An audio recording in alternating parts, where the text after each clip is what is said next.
Good evening. I am Mayor Cecilia Taylor, and welcome to the September 24th regular City Council meeting.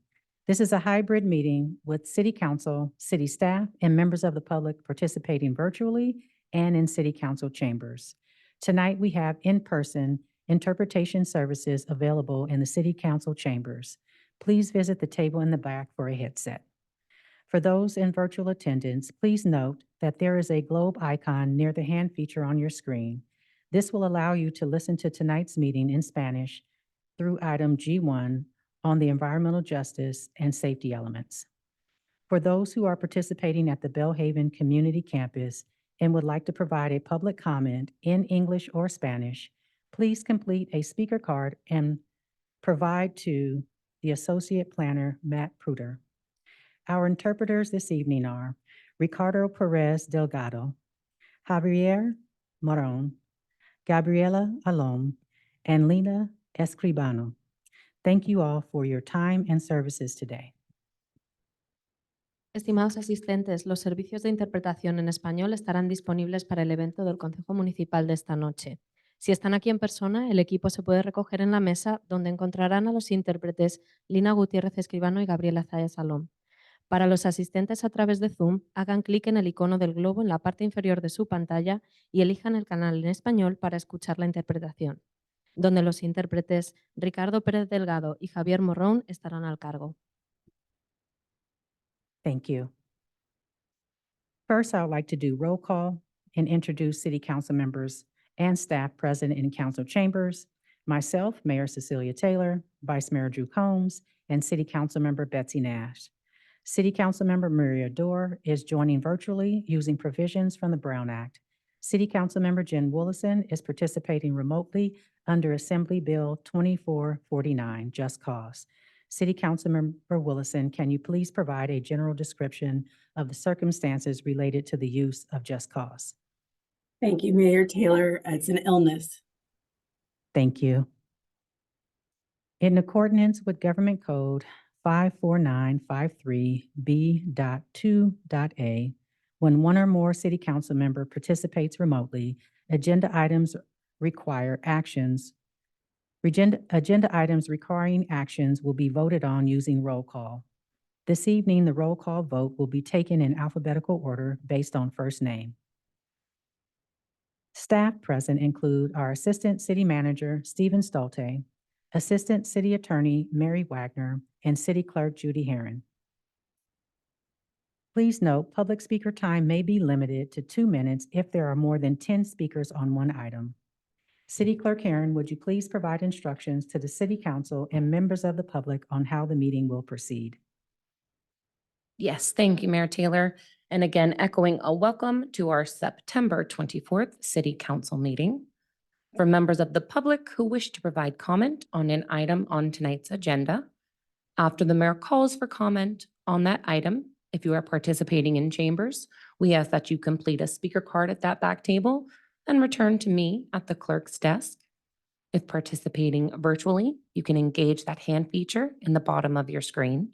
Calling in from a landline or a cell phone, pressing *9. Participating from the Belhaven Community Campus, we ask that you complete a speaker card and bring that to Matt Pruder. And that concludes my instructions at this time. Mayor Taylor, you may continue. Thank you, City Clerk Herron. The next item is agenda review.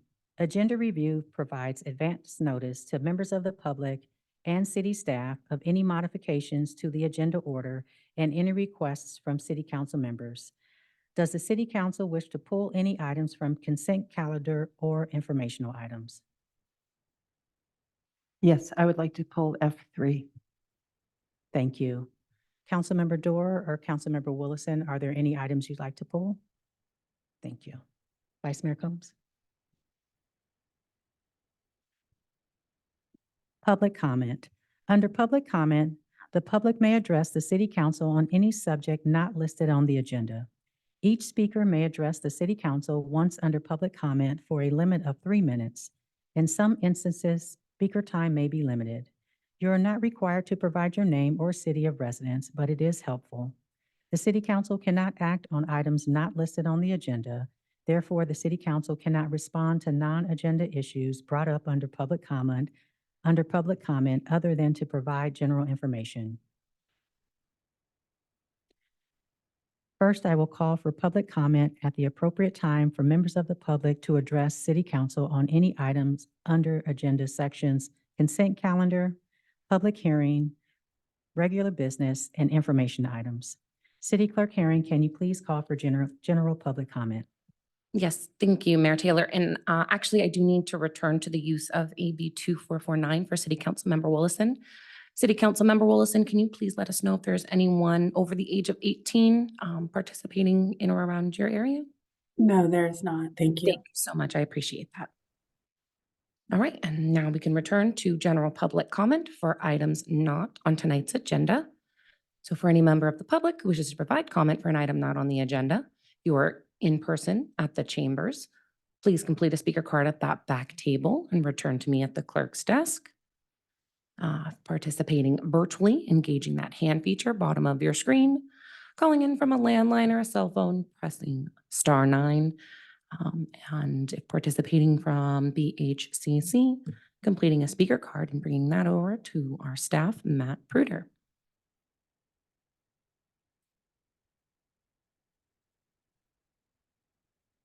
I currently have 2 speakers, so this will be the final call for public comment for items not on tonight's agenda.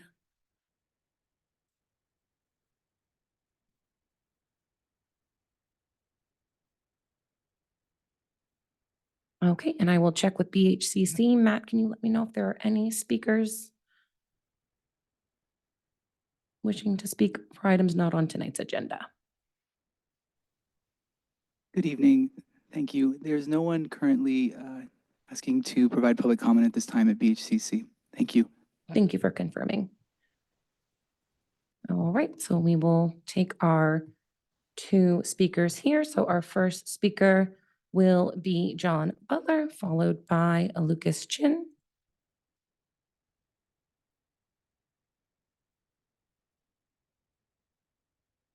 Speak.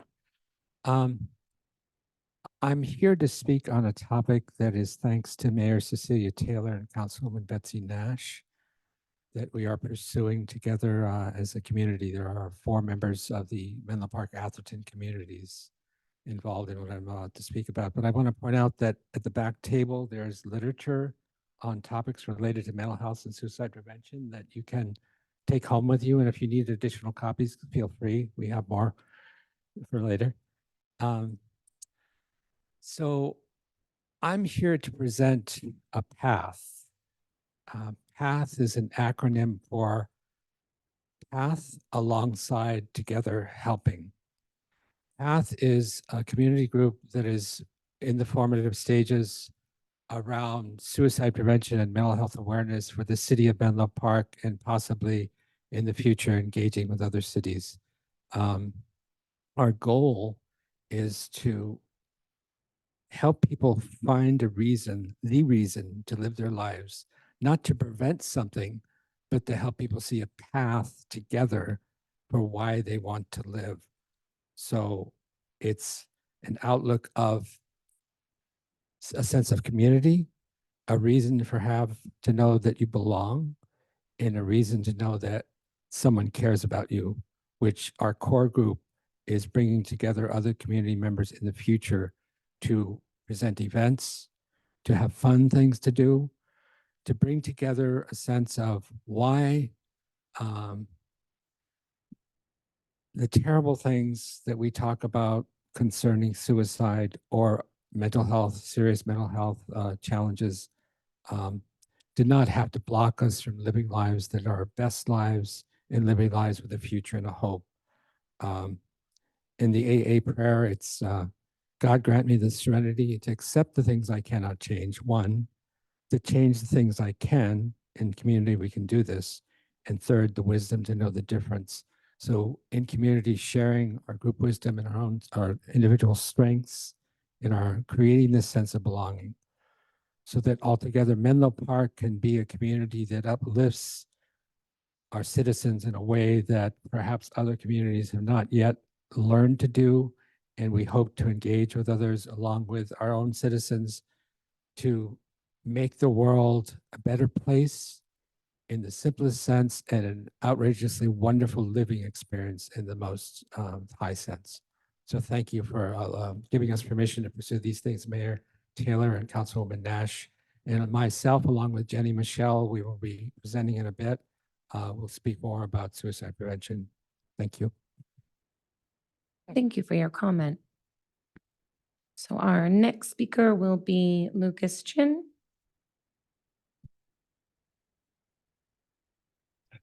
Hi, everyone. Did you know that 1 in 6 residents living in San Mateo and Santa Clara County experience food insecurity? My name is Lucas Chin, and I'm currently a high school senior at Sacred Heart Prep. Throughout high school, I've become increasingly passionate about supporting members of our community who experience food insecurity, as I know from volunteering with Second Harvest Food Bank. For the past few months, I've been aiming to set up community fridges to help combat food insecurity in our neighborhoods. Members of the community can contribute to or take food from these fridges, and it's a wonderful way to mobilize residents to support one another. I'm hoping to raise awareness about my initiative to find organizations, churches, or partners or corporations that would be willing to host a fridge location outside of their building as soon as possible. I'm looking for any volunteers that would be willing to help out with hosting an outdoor fridge. I've reached out to hundreds of organizations and contacted multiple cities along the peninsula, and while interest in the mission has been high, commitment has been harder to obtain. To be a fridge host and partner only requires consent to have the fridge on your property, and I already have an action plan to take care of all other logistics with the support of volunteers, including cleaning the fridge on a weekly basis, managing conflicts, and maintaining the supply of fresh food in the fridge. I've also received mentorship from the national nonprofit organization Fridge, which runs several successful fridges around the country and have shared best practices with me. I'm very grateful to members of the City Council who have given me leads and suggestions, but unfortunately, I'm still looking for a host site. Again, I am hoping that you will help me in my fight to combat food insecurity, especially with colder weather and the holidays coming soon. Please support me by providing me with any organizations that would be willing to host a fridge site, as I already have a fridge in my backyard. Please feel free to contact me at wholefridges@gmail.com. That's WHOLEFRIDGES@gmail.com, just like Whole Foods. Thank you. Thank you for your comment. That does conclude the speakers I have for this item. Mayor Taylor, you may continue. Thank you, Ms. Herron, and thank you for everyone that provided public comment. At this time, we will move on to item E, presentations and proclamations. We have 2 proclamations this evening. City Clerk Herron, will you please call for public comment on items E1, Proclamation for National Recovery Month, and E2, Proclamation on Suicide Prevention Month. Yes, thank you, Mayor Taylor. So at this time, if any member of the public wishes to provide comment on item E1, our Proclamation on National Recovery Month, or item E2, Proclamation on Suicide Prevention Month, participating in chambers, complete a speaker card at the back table. Participating virtually, engaging that hand feature, or pressing *9 if calling in. Participating from BHCC, completing a speaker card and bringing that to Matt Pruder.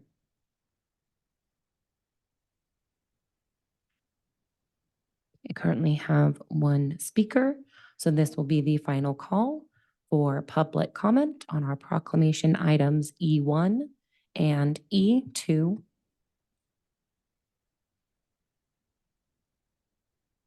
Okay, I would like to invite Jenny Michelle for comment on item E2.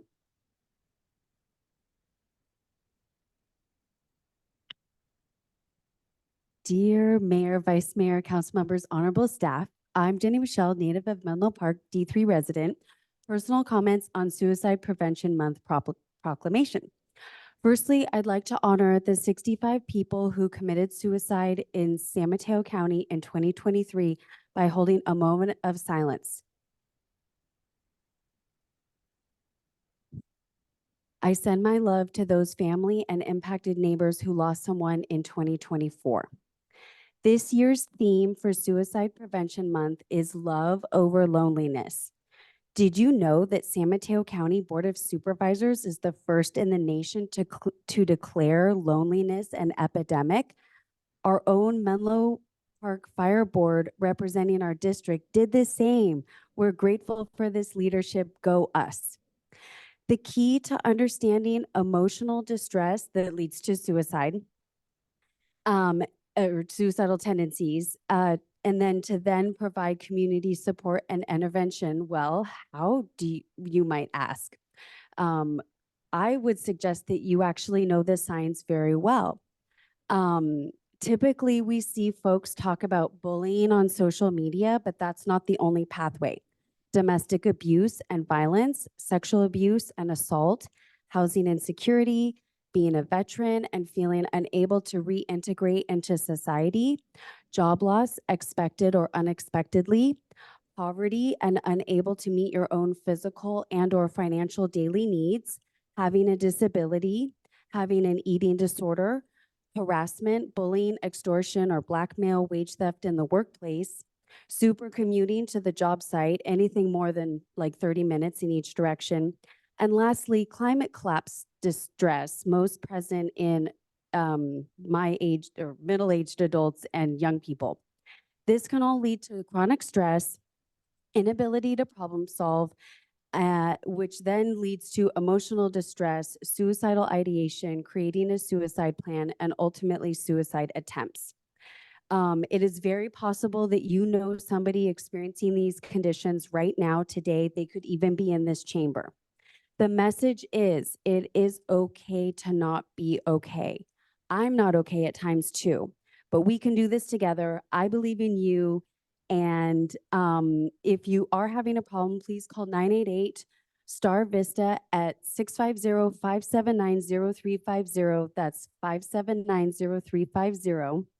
Go to smcsuicideprevention.com, check in with your people, and let them know that we love them. Thank you for being our neighbor.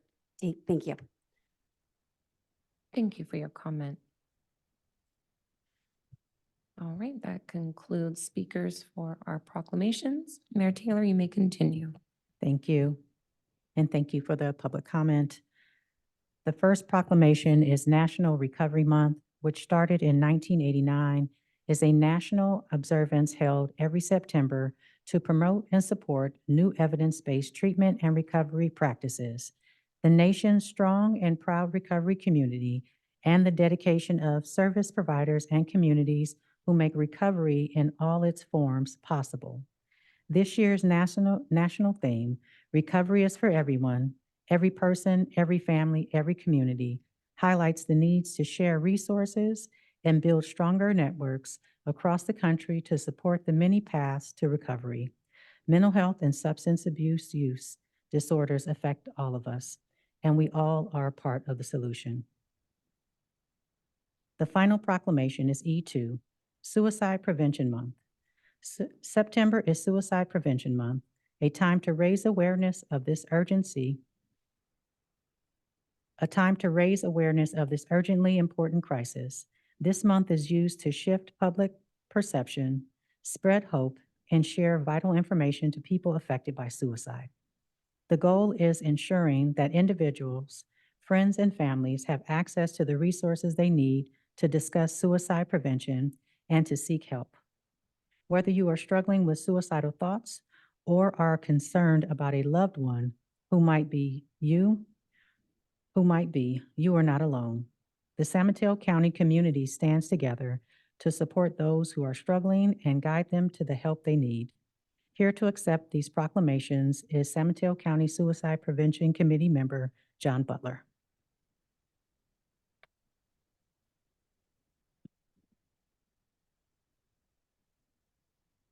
Thank you again, Mayor Taylor and Councilwoman Nash, Councilman Drew Combs. Please listen to these words. Place your hand on your heart. You feel that? That is called purpose.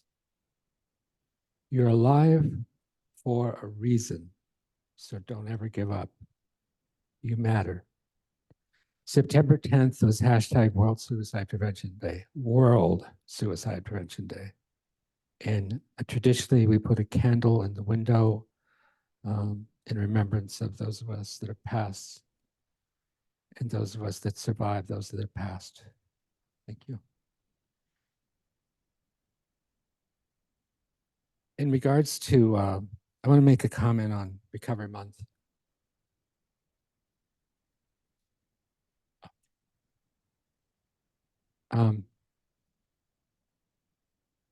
I enjoy getting drunk, and I really need to get high tonight. Those are my thoughts consistently prior to October 11, 2003, my birthday, and I'll be 68 next month. And I'm never going to drink again, and I'm never going to use again because it has no value. The things I treasure are the people around me, loving community, being productive, and being of service to my community. That's why we have, with Jenny Michelle and Joanna Sokolov over here, are forming this suicide prevention coalition I spoke of. I am known throughout the county of San Mateo. This is ego integrity speaking. Because of all the suffering, loss, tragedy, and misery of my life has made me the man I have been destined to become. And I say this all the time. And all of us can be, if we do not know yet, who we were destined to become by staying connected in community and being of service to each other. Love transforms. Love over loneliness is the truth. We need each other. If we know and remember how much we need each other, if we love, I believe I love God first, I love myself second, and then there are other loves that follow these things. Living in a sense of understanding what love is, that love, there's no fear in love. I lived a life of fear in my substance use, in my alcoholism, my suicidal thinking. And I discovered through the outstretched hand of friends that life is worth living and beyond whatever I expected. If John in August of 1988, when he was sitting on the floor attempting to end his life, knew about John today, there would have been a lot more miracles over these years. And today, life is a constant miracle because of Jenny, Joanne, and other friends in the behavioral health recovery services, the mental health community, and in the world of, for instance, Voices of Recovery, the AA community. As I said earlier, God grant me the serenity to accept the things I cannot change, and there's nothing we cannot change. The courage to change the things I can. In community, I change everything I need to change to live a better life. And the wisdom of you all that's added to my life to make this world a better place and to be someone who constantly transforms his own life and the lives of those around him. This is living. This is living I never expected to be living. And I just thank you for claiming Suicide Prevention Month and reminding us all that Menlo Park is a great community and becomes greater every time because of individuals like yourselves that are of service, and individuals like myself, community members that believe in being of service in any way possible. Thank you. Thank you.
Our next item is item F, consent calendar.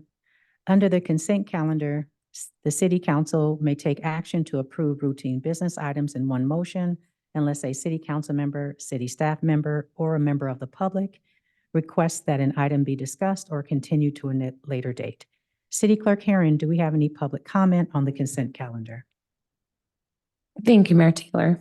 So at this time, if any member of the public has comments on our consent calendar items, F1, City Council meeting minutes, F2, an agreement for HVAC services, F3, the approval of advisory body work plans, F4, grand jury response for assessing and reporting internal controls in San Mateo County agencies and school districts, F5, amending the travel, meal, and lodging policy, or F6, a loan agreement, secured promissory note, deed of trust, and BMR agreement and declaration of restrictive covenants for 795 Willow Road.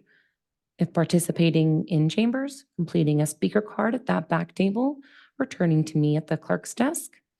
Participating virtually, engaging that hand feature. Participating via phone, hitting *9, or if the Bellhaven Community Campus, handing a speaker card to our staff, Matt Bruder, at this time.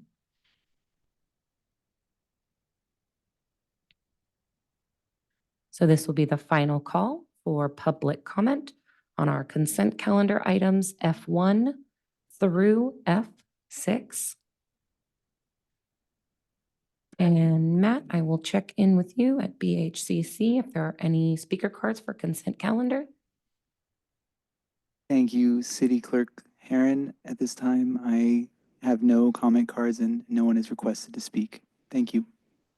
Thank you. And I have no cards or hands here. Mayor Taylor, you may continue. Thank you, City Clerk Herron. And at this time, since item F3 was pulled, if there aren't any questions or comments on items F1, F2, F4, 5, and 6, I'll entertain a motion to approve. So moved. Second. Thank you. So I have a motion on the floor by City Council Member Nash and a second by Vice Mayor Combs to approve the consent calendar with the exception of item F3. Any further City Council questions or discussion? Seeing none, by roll call vote, City Council Member Nash, Yes. Vice Mayor Combs, Yes. City Council Member Willison, Yes. City Council Member Dor, Yes. Mayor Taylor, Yes, and the motion passes unanimously. Thank you. thank you. And Councilmember Nash.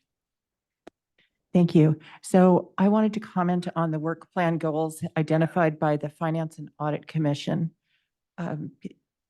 City Clerk Herron, could you please pull up the slide? Yes. Thank you. One moment. So as noted in the staff report, the primary role of the Finance and Audit Commission is to support delivery of timely, clear, and comprehensive reporting of the city's fiscal status to the community at large. While most of the items on the work plan support this goal, 2 that were added this year do not, in my mind. Those are number 6 and number 8, which have to do with downtown commercial real estate and new revenue and expense mitigation ideas. This work should be handled, I believe, through existing staff, the Planning Commission, and City Council channels. Therefore, I believe items 6 and 8 need to be removed from the Finance and Audit work plan goals. Thank you, Councilmember Nash. Are there any questions from City Council members? Yes, thanks for raising this, Councilmember Nash. I'm curious on number 8 on proposed support of looking at revenue sources. Is that something that staff was supportive of, the Finance and Audit Committee supporting on? I'm curious if there's more detail that staff can provide on that on number 8.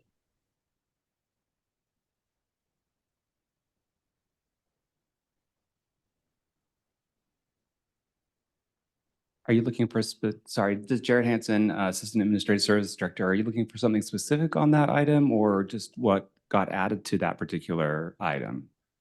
So on number 8, did staff, was staff supportive of getting support for this item? Would help be helpful? I'm curious of staff's opinion on this one. Yeah, originally this one was just identifying potential alternative revenue sources, and the FAC committee did decide to add the additional amount for expense mitigation. That was a result of some discussion that some of the committee members had about different ways that they thought they could look at the expenses and see if we could reduce how we're spending our money. Staff is of the opinion that that item is more of a budgetary concern, and which would fall under the purview of council rather than the FAC. However, we did leave that on there as a potential item for council to consider.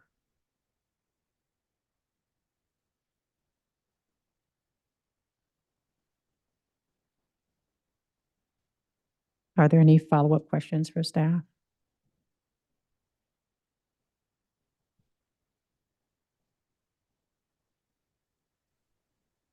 In speaking with some FAC commission members myself, I know that there was interest in trying to look at additional revenue sources and expense mitigation. And I'm supportive of that as long as it doesn't take away from the other many numerous goals and actions that are outlined here.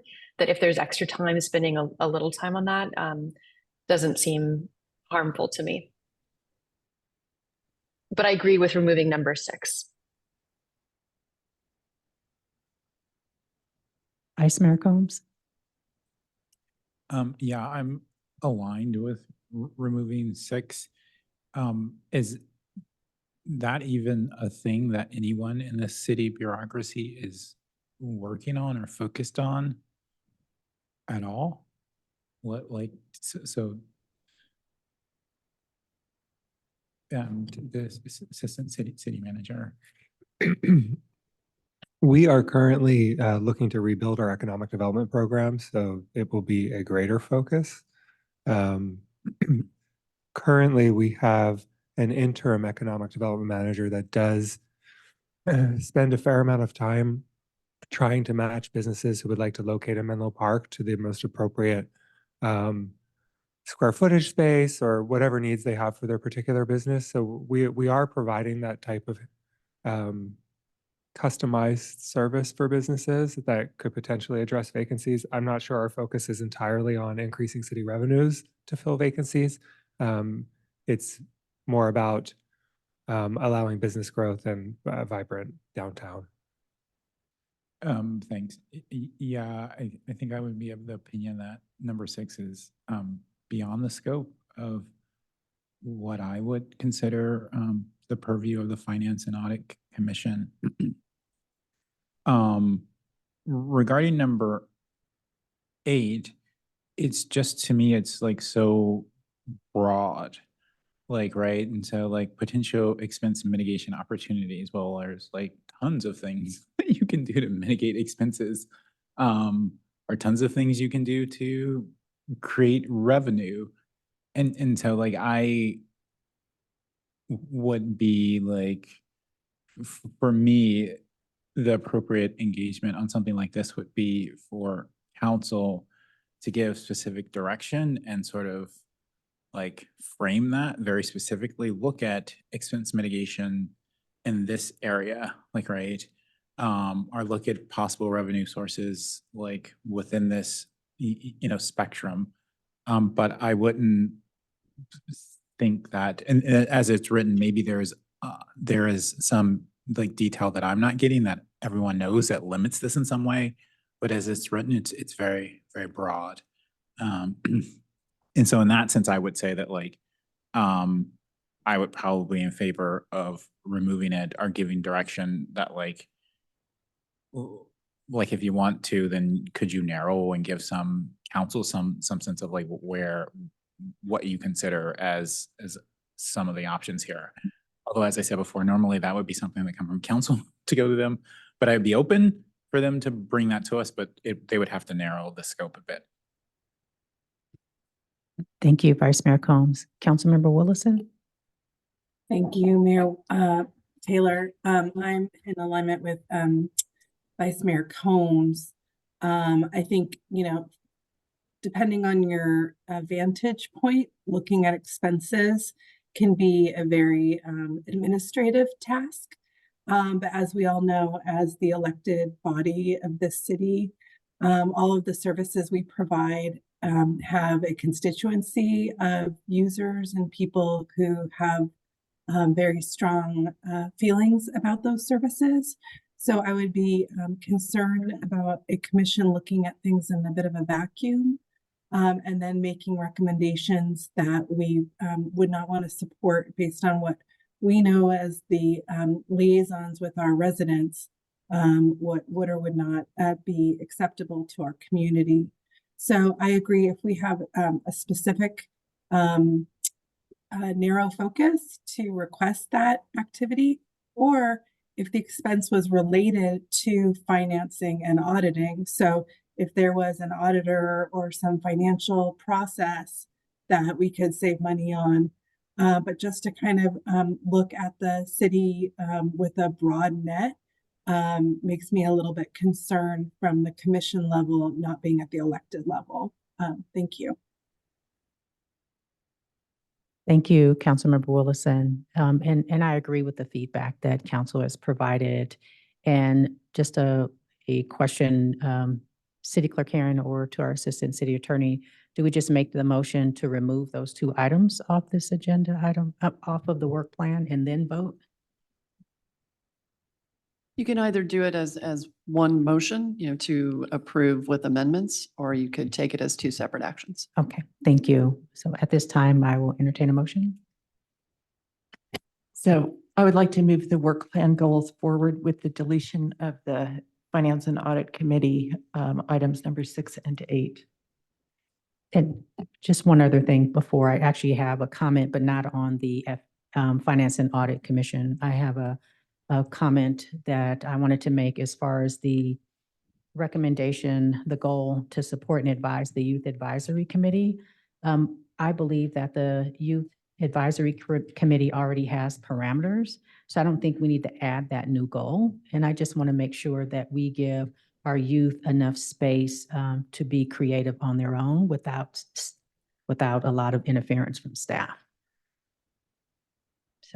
So that was one.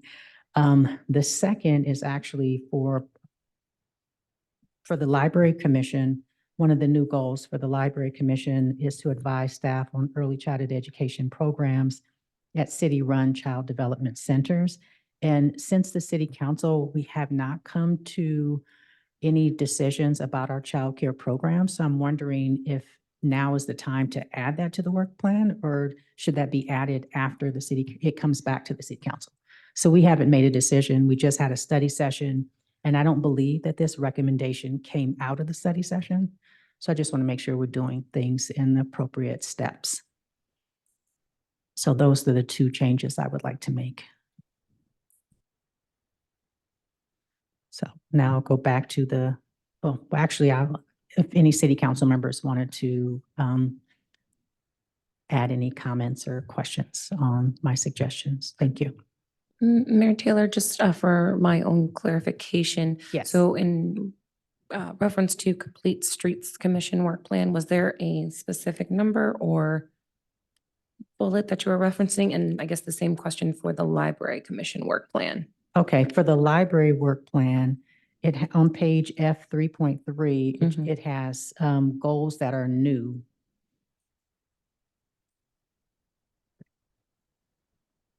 I'll go to the chart. Let me bring up the LC work plan here. So this one would be on the Library Commission Attachment E, page F 3.9. It is number 4. Perfect, thank you. And I actually forgot about Complete Streets, so thank you for bringing that up. But I will go to the Parks and Rec Commission next. Okay. For Parks and Recs, it would be Number 3. Attachment F. Let me just go ahead and display that for folks to see. Okay, so we are looking at removing from the Park and Rec Commission line number 3. And for LC, our Library Commission, line number 4. Okay, thank you so much for that. Thank you. And I'm not sure if Councilmember Dorr or Councilmember Willison had a question or comment. Vice Mayor Combs? I would be supportive of all the changes. So from you and from Councilmember Nash. And so will we do that by making a motion and just saying, including the changes as referenced on the dais? Thank you. Unless just if there is any staff additional context on, I think we got the staff context on Councilmember Nash's suggested change. Is there any staff context on the other, the suggested changes from the mayor? Like if not, I'll make a motion to that. No additional comments from staff. Okay.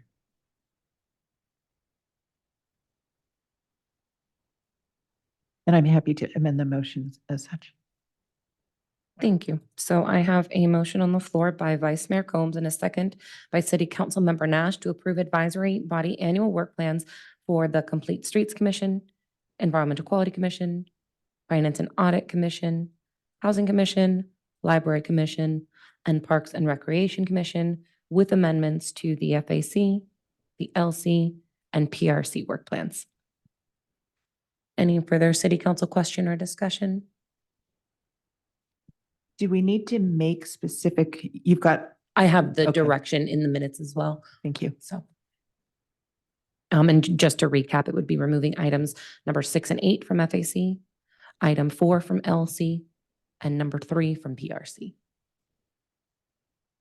Any further questions, comments? All right, seeing none by roll call vote, City Council Member Nash, Yes. Vice Mayor Combs, Yes. City Council Member Willison, Yes. City Council Member Doer, Yes. Mayor Taylor, Yes. and the motion passes unanimously. Thank you. Thank you, City Clerk Herron. The next item on our agenda is item G, public hearing. Public hearings are a formal proceeding held in order to receive testimony from all interested parties on a proposed issue or action. As a reminder, we have in-person interpretation services available in the City Council chambers. Please visit the table in the back for a headset. For those in virtual attendance, please note that there is a globe icon near the hand feature on your screen. For those who are participating at the Belhaven Community Campus and would like to provide a public comment in English or Spanish, please complete a speaker card and provide it to Associate Planner Matt Pruder. The first hearing is item G1. Consider and adopt resolutions amending the general plan to include an environmental justice element and to update the safety element. Here to introduce this item is our City Planner, Calvin Chan. Good evening, Mayor Taylor, members of the council. Thank you for having us this evening. It is with great honor I am coming here with our project team to really introduce this very important milestone in our housing element update project for the environmental justice element as well as the safety element. Together with me this evening are Community Development Director Deanna Chow, Principal Planner Tom Smith, Associate Planner Matt Pruder, Assistant City Attorney Mary Wagner, M Group President Jeff Bradley, Principal Planner Asher Cohn of M Group, Director of Programs Kate Kennedy with Climate Resilient Communities, and Managing Director of Change Lab Solutions Eric Calloway. And you'll hear from some of these other members as part of our presentation this evening. Next slide.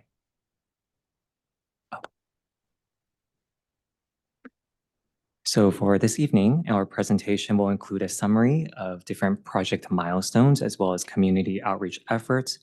We will also highlight refinements to the environmental justice or EJ and safety elements that have occurred since the April 2024 drafts, as well as the June 2024 study sessions with the Planning Commission and City Council. We will also review recommendations from the August 26, 2024 Planning Commission meeting. Staff recommends that the City Council amend the general plan to include Menlo Park's first environmental justice element and to update the safety element, and to determine these actions are addressed in a previously certified subsequent environmental impact report under the California Environmental Quality Act.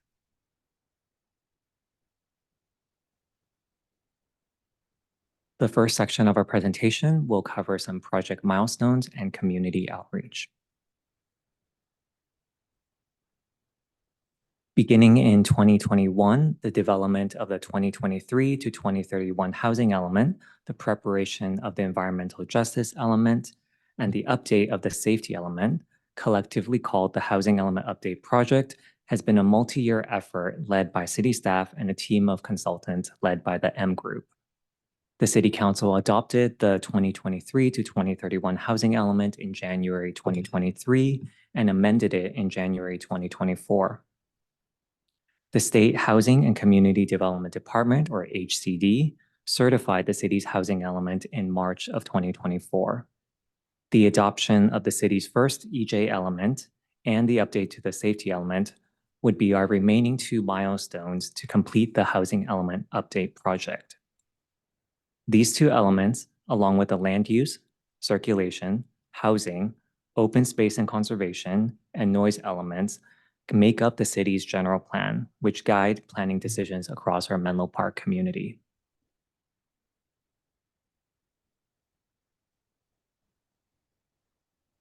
This next slide summarizes some document milestones in our road to adoption.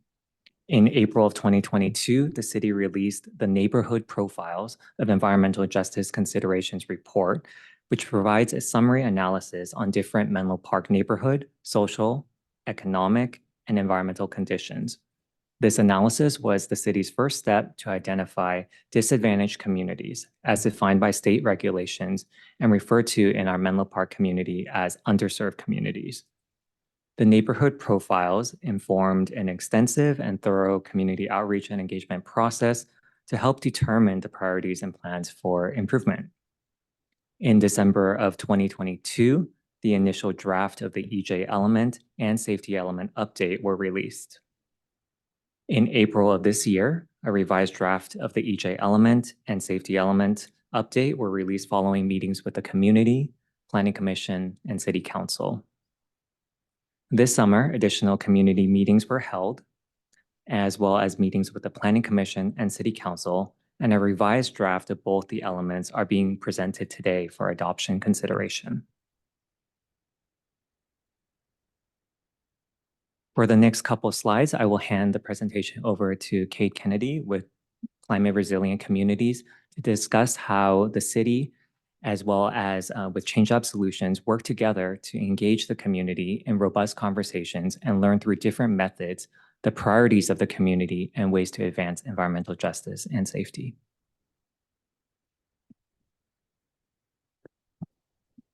Thank you. My name is Kate Candy. I'm the Director of Programs with Climate Resilient Communities. I'm also joined here by my Executive Director, Violet Ulfsana.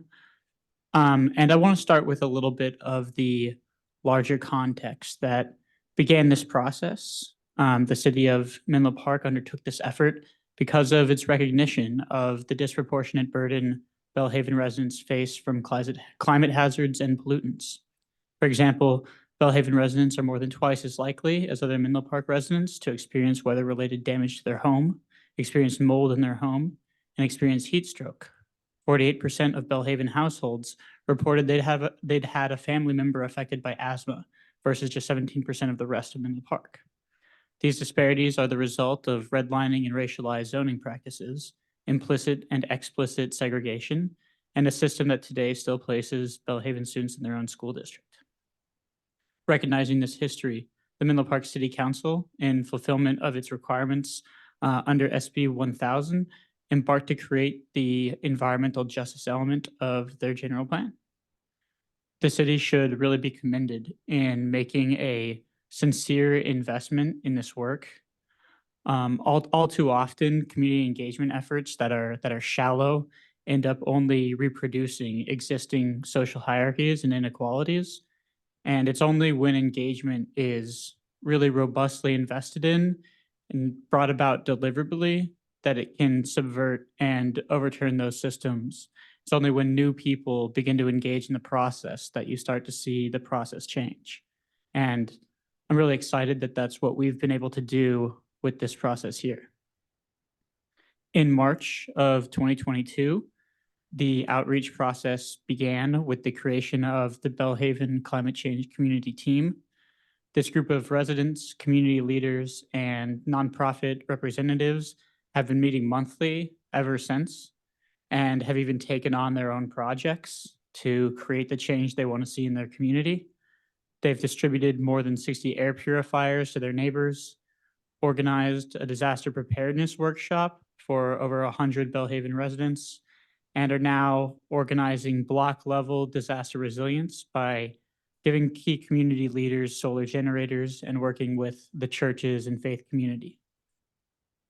The team has guided the outreach process for the EJ element from the very beginning. And since then, there have been 8 workshops dedicated to environmental justice topics, 3 conducted entirely in Spanish, and a survey that collected more than 420 responses. All said, more than 1,800 Belhaven residents have been represented in the process, which is something like 25% of the total population of the neighborhood. The outreach approach and strategy have paid off. There are people who have participated in this process for the first time, people who have never participated in a political process in their lives have given their input into this process and want to see the outcome reflect that input. The outreach approach and strategy have paid off. And I think that the city council has seen that already and started to take action on some of the recommendations that have brought that process has yielded.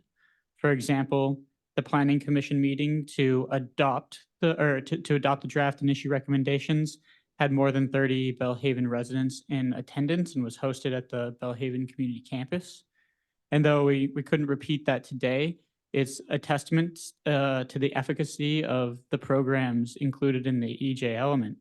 One of the programs that was suggested and that emerged from the community engagement process was the need to hold relevant city council meetings pertinent to the Belhaven residents in the community. And I think that the first meeting demonstrated the success of that strategy of what we can do by lowering barriers to participation and the kind of input that can inject into the process. So our robust and equitable and community-led process has resulted in the following priorities emerging, and along with M Group and Change Labs, there's been a clear plan for addressing these health disparities put forward. The 3 top priorities that emerged were providing safe, sanitary, and stable homes, promoting access to high quality and affordable food, reducing pollution exposure, and improving air quality. I want to make one more point about the urgency of this work. I think that even though this work was focused on the Belhaven and Bayfront communities, by addressing the disparities that exist there, we will build a better Menlo Park for everyone. By ensuring Belhaven residents have safe, sanitary, and stable homes, we're making sure that our entire community can remain intact, that our families and friends, no matter which side of the highway they live on, can remain in our community and keep it the beautiful and diverse place that it is. By promoting access to high quality and affordable food in Belhaven, we'll make it so that no matter where in Menlo Park you are, you can get a healthy and affordable meal or snack. And by reducing pollution and improving public transit and pedestrian infrastructure, We can make it easier for everyone in the community to access the beautiful Baylands and get around their community safely, efficiently, and in a way that doesn't negatively contribute to pollution. Enacting the environmental justice element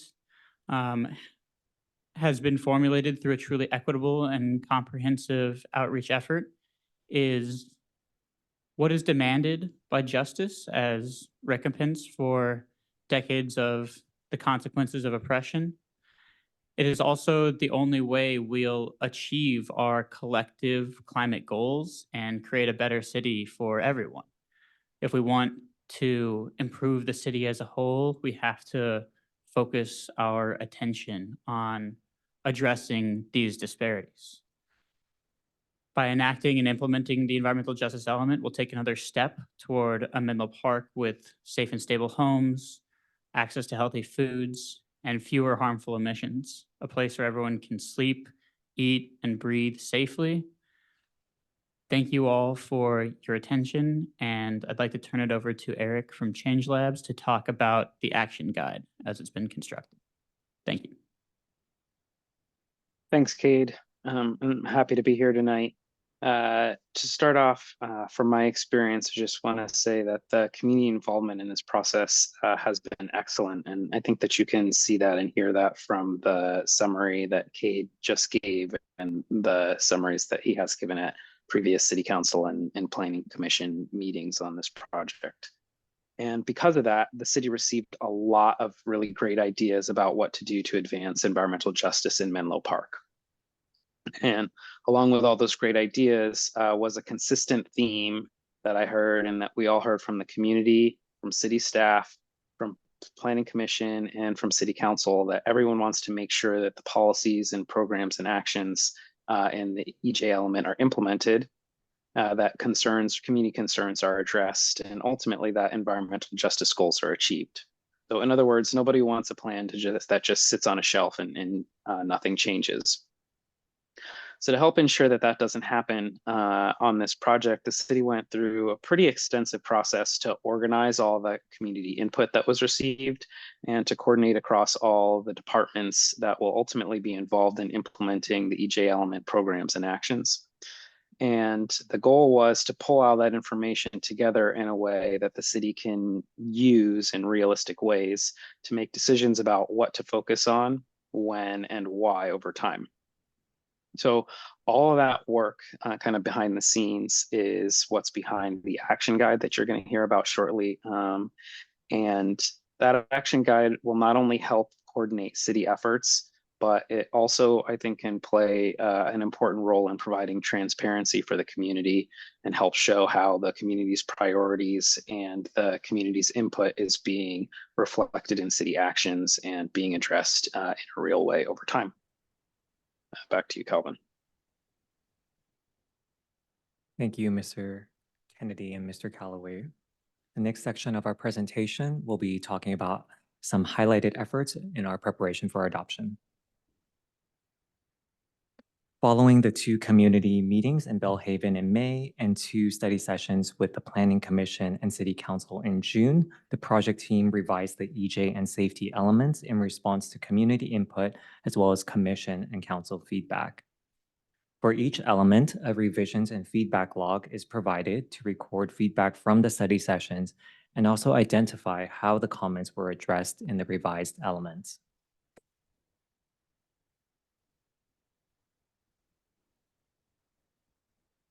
As introduced in prior meetings and mentioned by Mr. Callaway just a moment ago, the EJ element is accompanied by an action guide. The action guide, as a reminder, is a separate but complementary document that lies outside of the general plan itself. The action guide is our tool to be used to manage and coordinate city efforts to accomplish the goals, policies, and programs outlined in the EJ element. This dual document approach will allow us to do more frequent updating of the action guide in response to changing community needs, funding opportunities, and ongoing community outreach, particularly input from Menlo Park's underserved communities without requiring a general plan amendment. This action guide has been streamlined for ease of use as well as being reformatted to highlight community identified priorities and to minimize the additional detail formerly shown in an expanded matrix form. From the top 3 community identified priorities, the programs and action items noted with a short-term initiation timeframe, which means 0 to 3 years following adoption of the EJ element, estimated, will be prioritized for sooner action and or are already underway.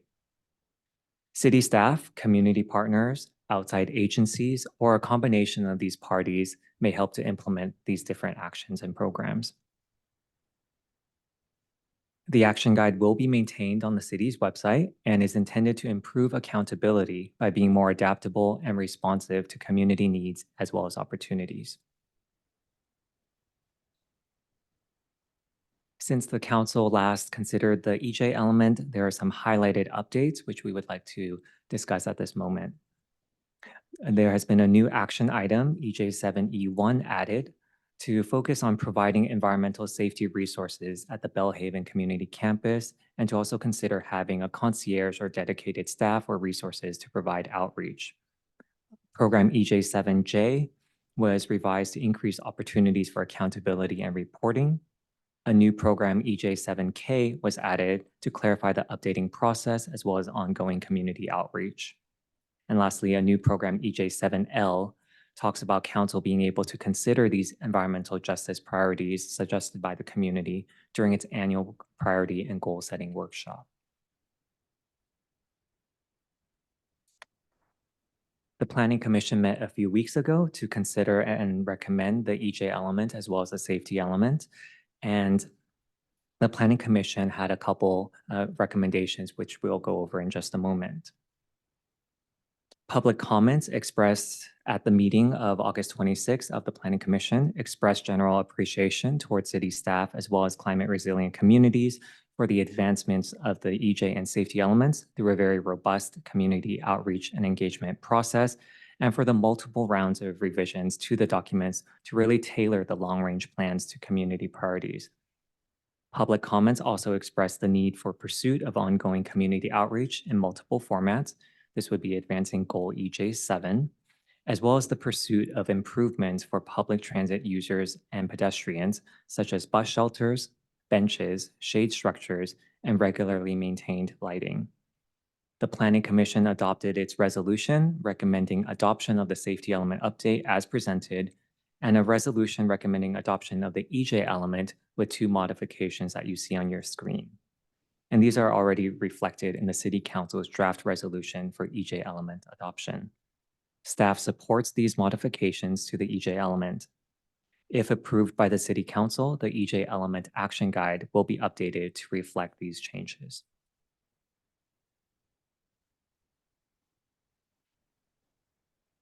Both the environmental justice element and safety element update would be effective upon the City Council's adoption of the 2 resolutions, which are provided as Attachment A for the EJ element and Attachment B for the safety element within your staff report.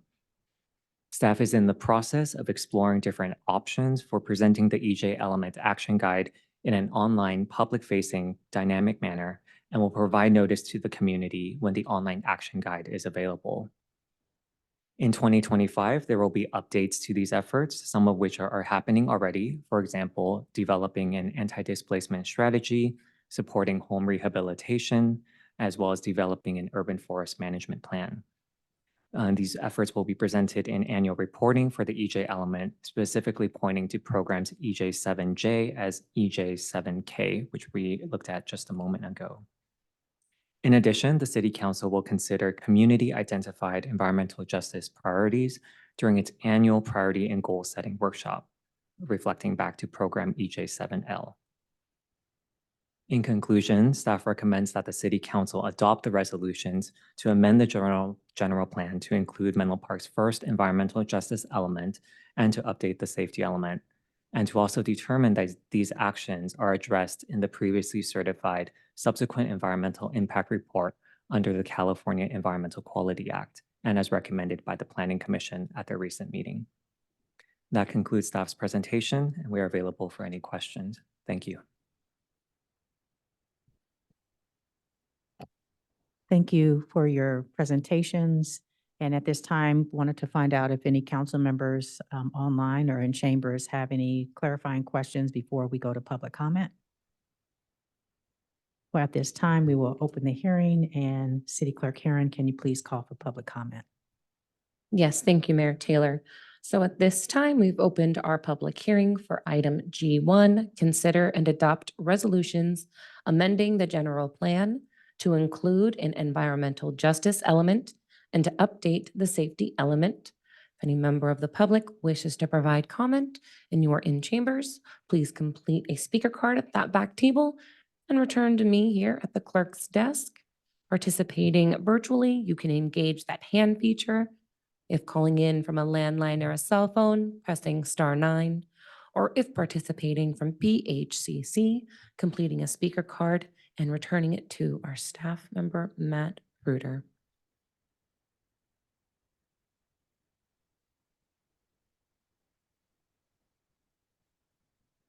I currently have one speaker. So this will be the final call for public comment on our public hearing item G1 for the environmental justice element and safety element updates.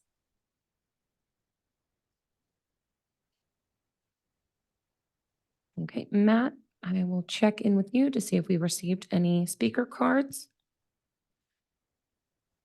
Hi there. Thank you, City Clerk Herron. At this time, I received no public speaker cards or any requests from members of the public at Bellhaven Community Campus at this time. Thank you. Thank you. Right, so it looks like we have a total of the one speaker. So we'll ask Jenny Michelle to come on up.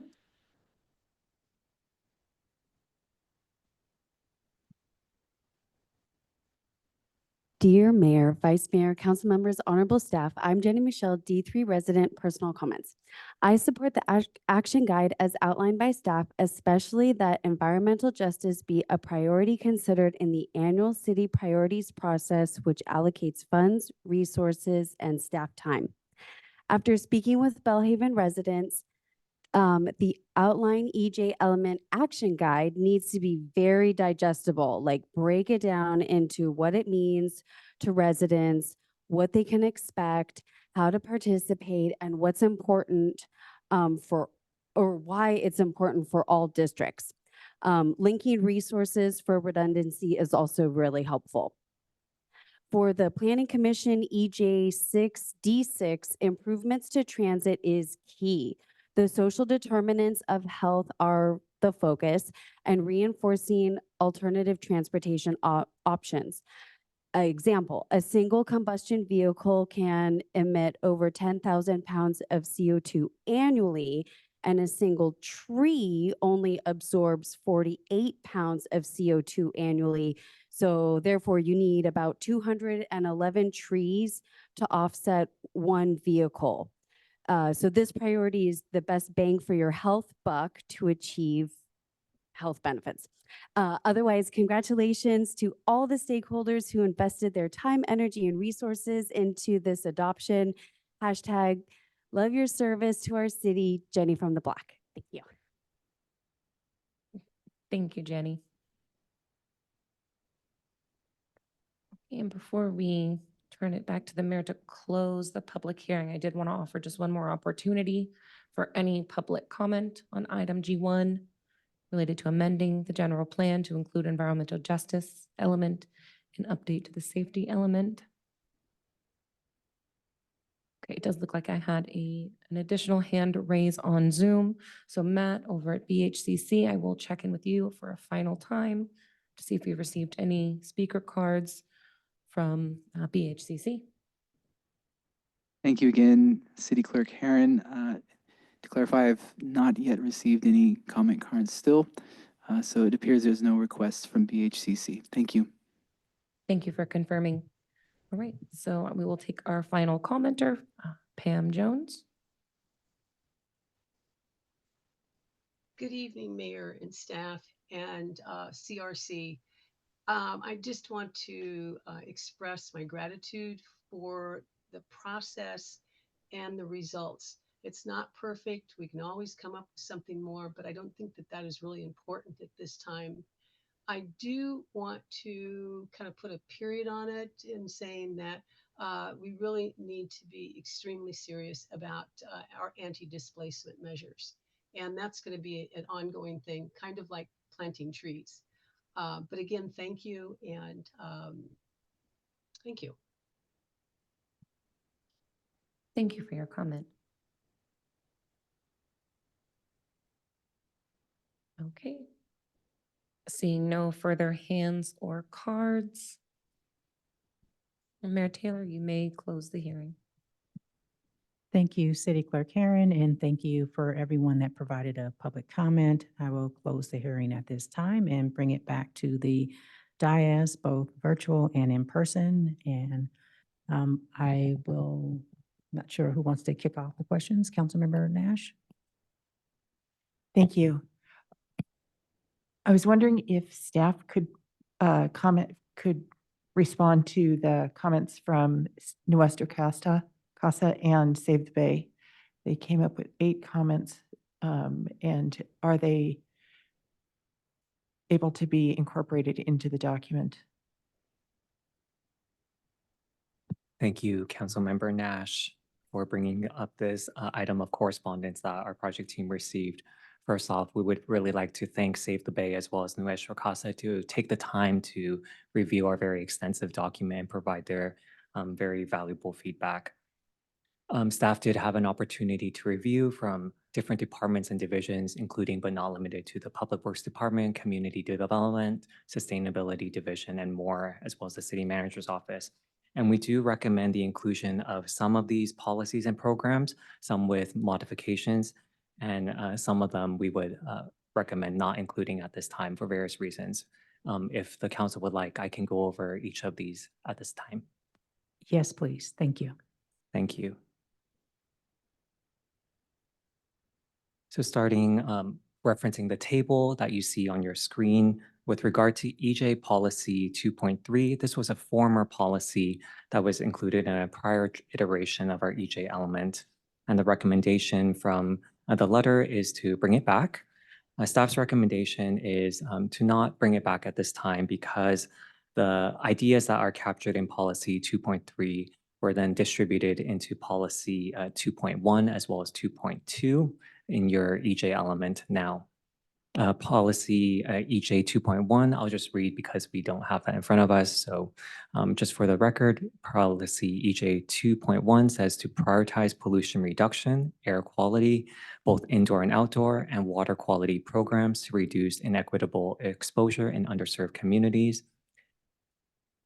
And policy EJ 2.2 says to implement regenerative and nature-based land management practices at the city scale, as well as collaborate on county-wide and regional efforts, reduce greenhouse gas emissions, and improve watershed and human health. So it is of staff's opinion that the ideas of former EJ Policy 2.3 have been divvied up into these respective EJ Policies 2.1 and 2.2. Moving on to the second recommendation in the letter of EJ Program 2.E, staff would respectively recommend not including this at this time because there is already an existing program within our land use element, LU71, which talks about a green infrastructure plan.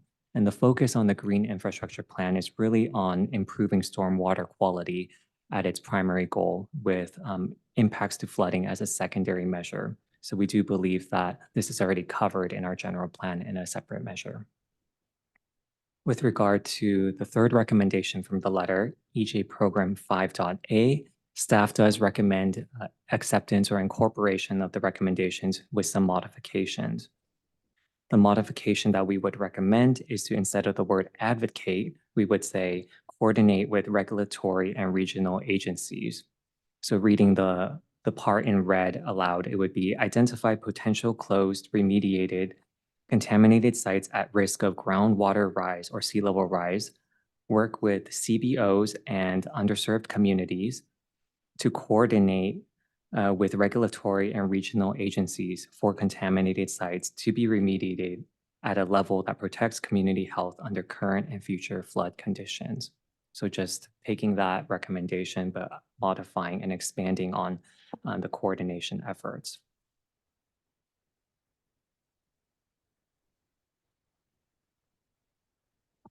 With regard to the next recommendation from the letter, city staff also recommends accepting with a similar modification. Instead of the word advocate for EJ action 2.E.1, we would say the same thing about collaborating with regional and regulatory agencies. For the next recommendation from the letter, EJ action 2.E.3, staff agrees with these recommendations and would recommend acceptance. The next item is safety policy S1.14. Staff also recommends inclusion and acceptance. For safety policy S1.18, staff recommends acceptance as well. And regarding the very last recommendation from the letter, safety program S.S1M, staff would respectfully recommend not including at this time because the city's work in collaboration with the San Francisco Bay Conservation and Development Commission for the Shoreline Resiliency Plan is still in its early phases. So we would recommend that the recommended text in red is a little too prescriptive and specific at this time. And it would be preferred to work through that process with our partners at BCDC as well as other agencies and cities in this area. So that I know that was a very quick summary running through those different items. I'm happy to repeat or clarify as council would prefer. Thank you. At this time, Councilmember Dorr has a question. Thank you. Something I deeply appreciate about what Save the Bay and West Casa have in their comments is the emphasis on what's going to happen to our communities with groundwater rise as well as sea level rise, and seeing that not just as a way to reduce pollution exposure, but that's one area where this is coming in, but also in just broader community safety and housing stability. And so as I'm quickly reading through these different policies and programs to try to see where is groundwater rise and sea level rise reflected here, I'm finding myself wishing I could see these elements that they're especially calling out in their letter better represented. And I'm curious if staff has thought of bringing any of those elements in to either provide Community Priority 1, which is goal EJ5, provide safe, sanitary, stable homes, or if there are more places that you all see maybe in the safety element to bring components of this in. Thank you, Councilmember Dorr. So you're correct. Staff would recommend that these topics are already addressed as part of our safety element. As part of our safety element, there is a requirement for us to develop the Regional Shoreline Resiliency Plan, collaborating with BCDC. And BCDC will specifically require us to plan for groundwater rise as well as flooding, those increased risks of studying those increased risks of already contaminated sites, which can include landfills as well as Superfund sites. Some of the planned action items that the city will be working on in collaboration with BCDC as well as other jurisdictions is to map and describe these sites, to provide actions to advance remediation efforts, to plan for infrastructure removal that will not result in further contamination, incorporating the impacts of shallow groundwater rise and flooding on map sites, and all doing this through a lens of prioritizing EJ communities in proximity to these sites. So those are just some of the anticipated actions that are forthcoming as part of this effort for development of the Shoreline Resiliency Plan.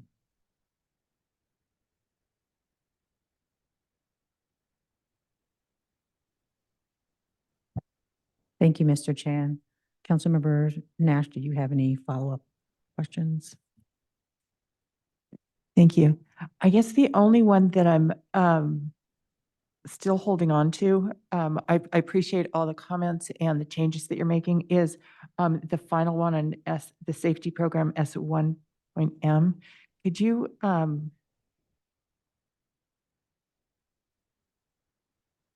elaborate a little bit more on how you think it will be covered and why you don't want something this explicit? Thank you, Councilmember Nash. So the suggestion from the letter says to create sea level rise and groundwater rise overlay zones. So it is of staff's opinion that these are very specific measures that are a bit more prescriptive than may be appropriate for a long-range plan. As I mentioned just a moment ago, as part of our work with BCDC, there will be mapping and describing sites, but part of that, following that initial research and investigation, it is staff's opinion not to move forward ahead and already say that we'll create these overlay zones and different regulatory things. We want to do the study first, the mapping, as well as do the community outreach. So just more of that action is to come. So we would prefer to leaving our long-range planning document of the safety element at that higher level and not too focused at this moment. Thank you. Thank you, Mr. Chen, for following up. With the question, I have one regarding, it's the EJ program 2.E. For that one, you stated that it is already in the general plan of LU, I think 7.I. And just wanted to find out if I have the correct number. I believe that's a program, LU 7.1. Yes, it's, I don't have it in front of me, but it should be titled Green Infrastructure Plan. And this one, it has already, has there been any action on this one already in any of our development projects or? Thank you, Mayor Taylor. For that question, I would invite our Public Works Director, Azalea Mitch, who can provide a little more detail on that. Thank you.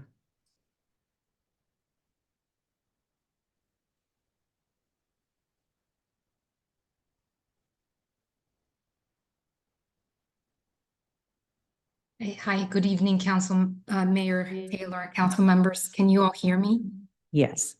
Thank you. Yes, indeed, we are required by our stormwater municipal regional permit to implement and require green infrastructure. We do so on private development and also in the public right-of-way. We are required to not miss any opportunity, and so we do have green infrastructure installations that you do see on new private development and also on street segments like Oak Grove and Chilco. So we follow the permit requirements, we assess the conditions, and are also required to determine how much reduction in PCBs and mercury we are aiming for in terms of our permit. Thank you. And thank you, Mr. Chen and staff, for following up on the letter for Save the Bay and the work you did to not just implement some of the suggestions, but also identifying areas where you've already done the work. So thank you. And I have some follow-up questions regarding the presentation.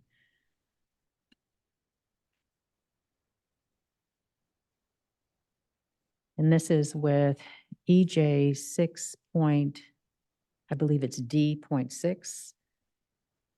And this is regarding the public transportation.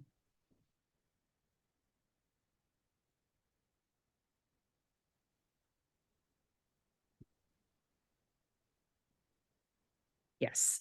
And just wanted to find out, this is pursue improvements for public transit users and pedestrians where feasible, including but not limited to shelters, bus shelters, benches, shade structures, and lighting to support alternative transportation.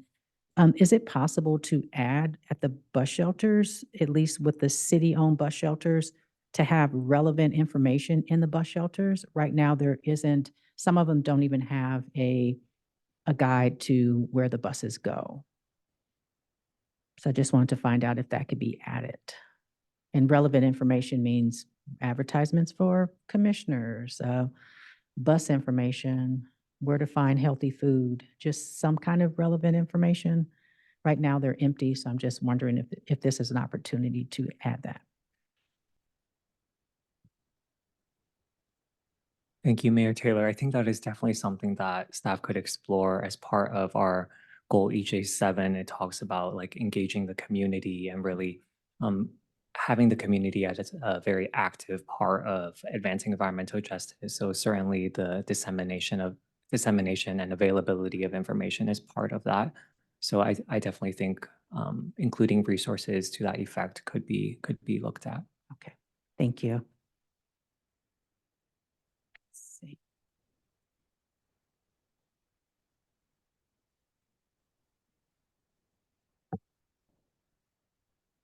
There are a couple other questions that I have that this one I'm probably going to jump around a little bit.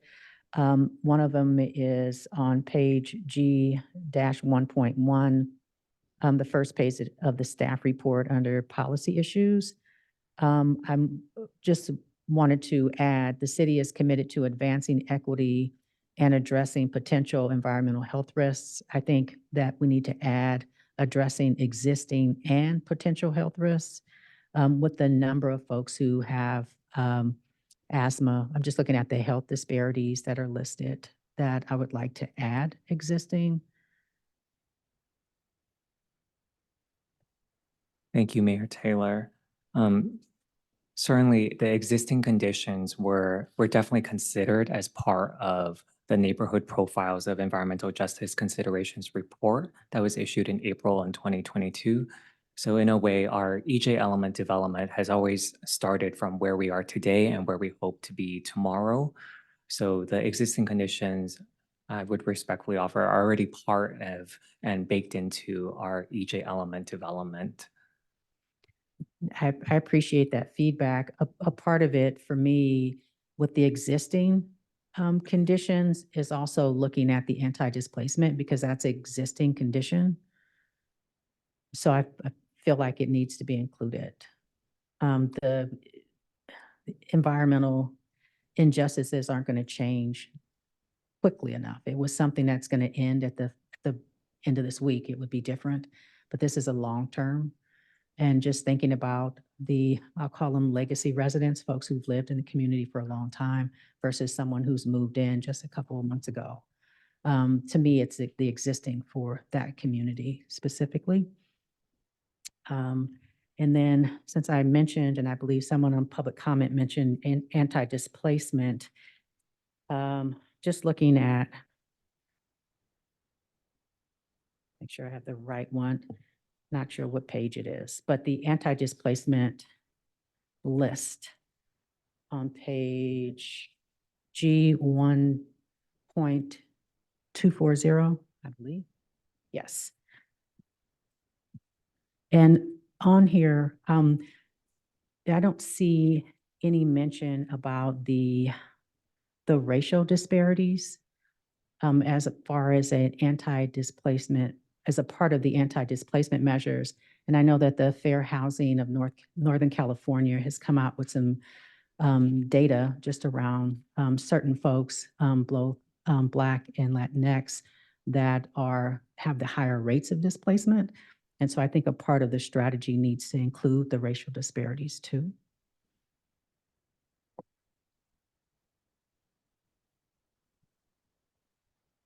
Thank you, Mayor Taylor. Just to clarify, are we talking about program EJ 5.G?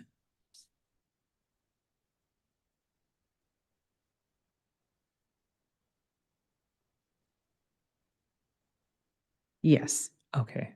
And the recommendation would be including some language regarding identifying, acknowledging, and addressing racial disparities. Yes. In the discrimination in the housing market.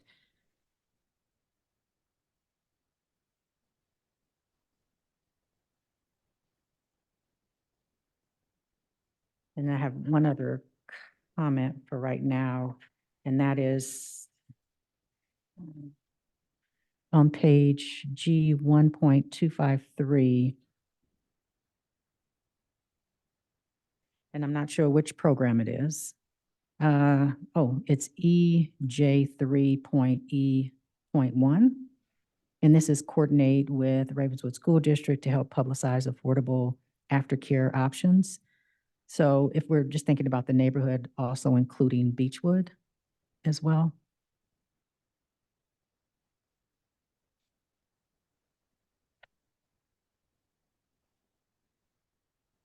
And at this time, those are my initial comments. Councilmember Dorr? Thank you. I'm very supportive of the comments you made, Mayor Taylor, and would love to see all those revisions made here, especially calling out the existing inequities that are currently affecting community members and having that explicitly as a recognition in the work, which staff definitely does recognize, and but having that in words is also really important. My one comment is, or I have two comments, substantive comments. Program EJ 6.D is prepare to update and adopt the city's transportation master plan to improve environmental justice.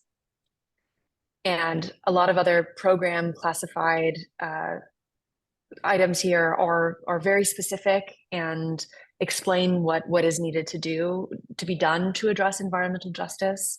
And I'd like us to be more explicit instead of just saying to improve environmental justice. Could they say to increase equity mobility, reduce air pollution, and promote greater street, pedestrian, and bike safety? Just I want to get a little bit more explicit with what environmental justice means in that line.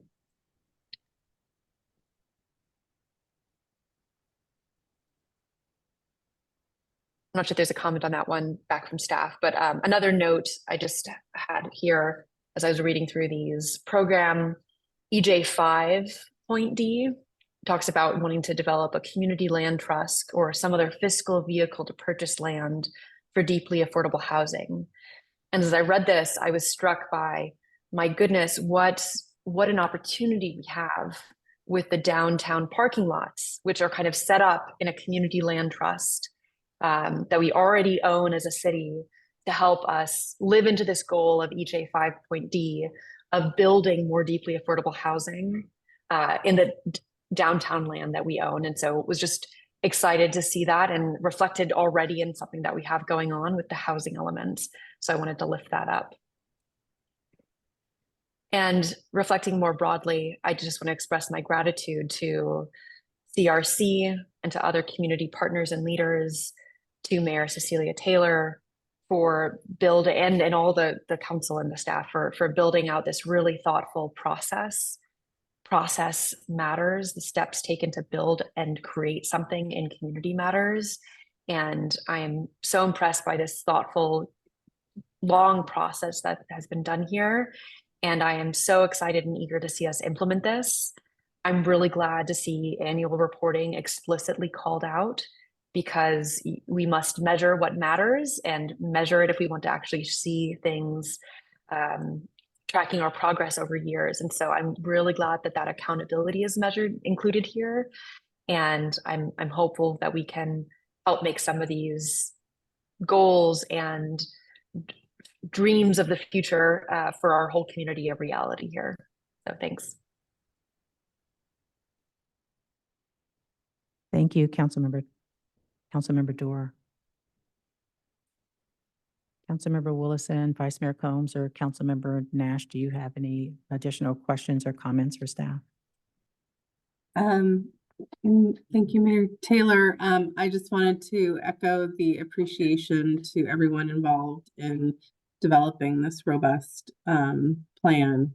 And I don't have any specific comments at this time. Thank you. Thank you, Councilmember Willison.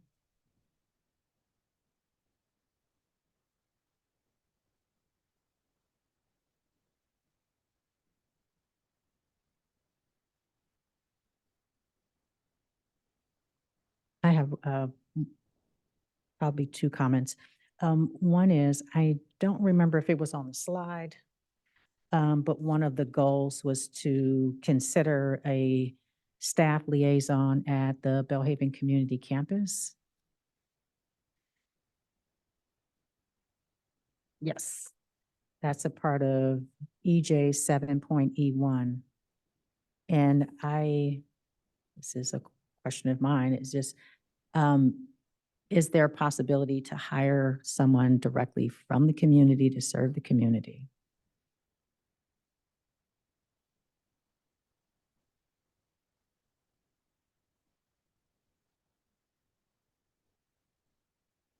Thank you, Mayor Taylor. So you're correct. That is a new action item that was added, EJ 7.E.1.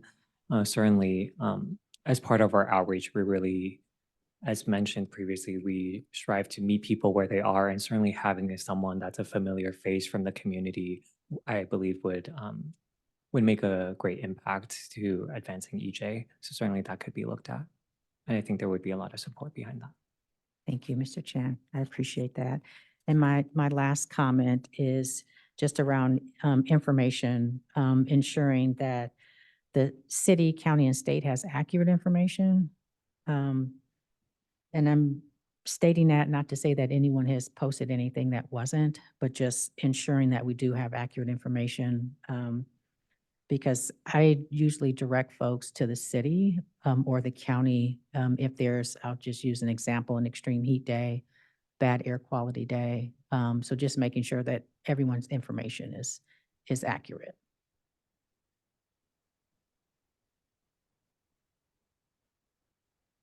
And I do have one follow-up question, and I know now is probably not the time, but just thinking about short-term, midterm, and long-term funding for the environmental justice element. And so I'm not sure if that's coming back, recommendations from staff, things that the city council need to consider. I know that we did allocate funding, but I know that is not going to be enough. So just wanted to find out when will that come back to staff, some recommendations around funding. I'm happy to take this question, Mayor. I think we will have a better idea of our overall budget outlook at mid-year, and that's another time that we can potentially discuss the use of other funding sources beyond the Environmental Justice Implementation Fund. So that generally is around February 2025, and we may have a better idea of our 5-year outlook at that time. Thank you, Mr. Stolte, for following up. So does that mean that the $1 million will last until February? If anything will be implemented between now and February? You know, I would have to defer to staff on the drawdown of that fund for existing activities that are planned. But for example, the anti-displacement plan development is largely, kicked off and underway. I'm not sure what other short-term projects are on the horizon that would be tapping that environmental justice fund. Thank you.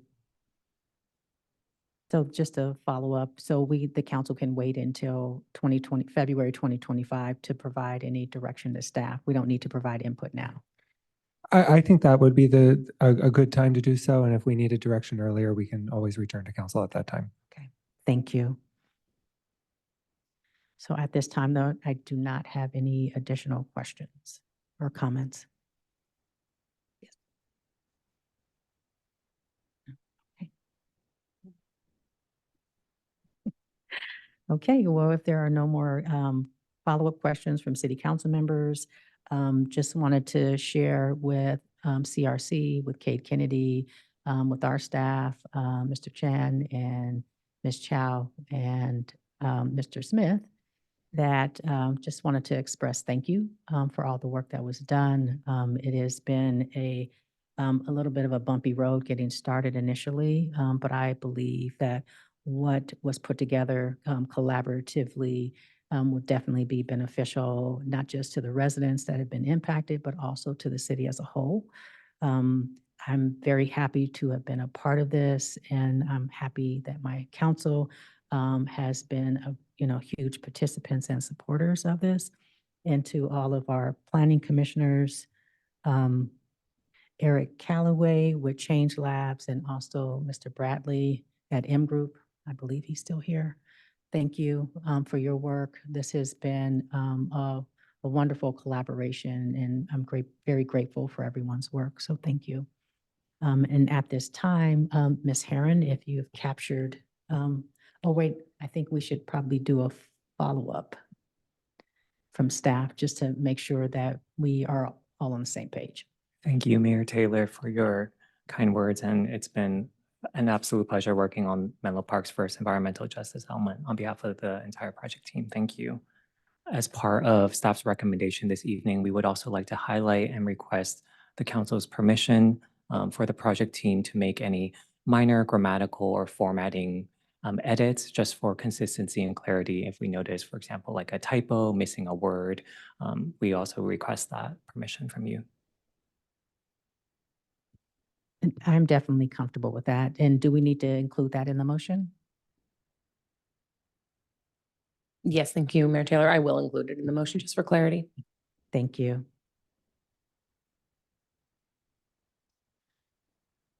So, Ms. Herron, at this time, I will make a motion to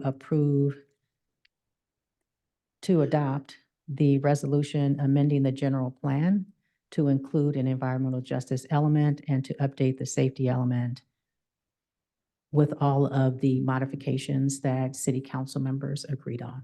Does that work? Yes, I'll that- second. Thank you.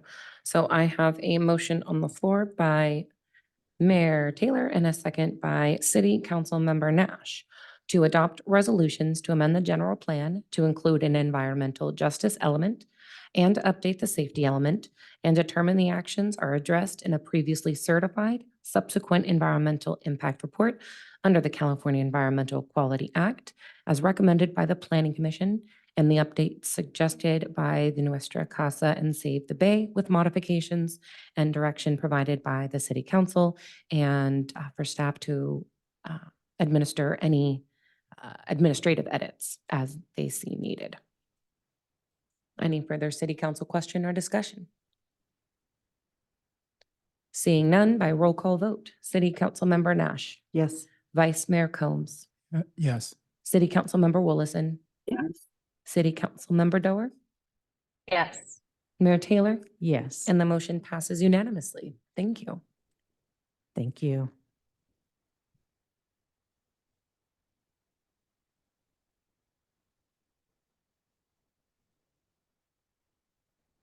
Mayor Taylor and council members and staff, at this time, I need to head out. I'm on the East Coast and I appreciate being with you all and hope you have a good rest of your meeting.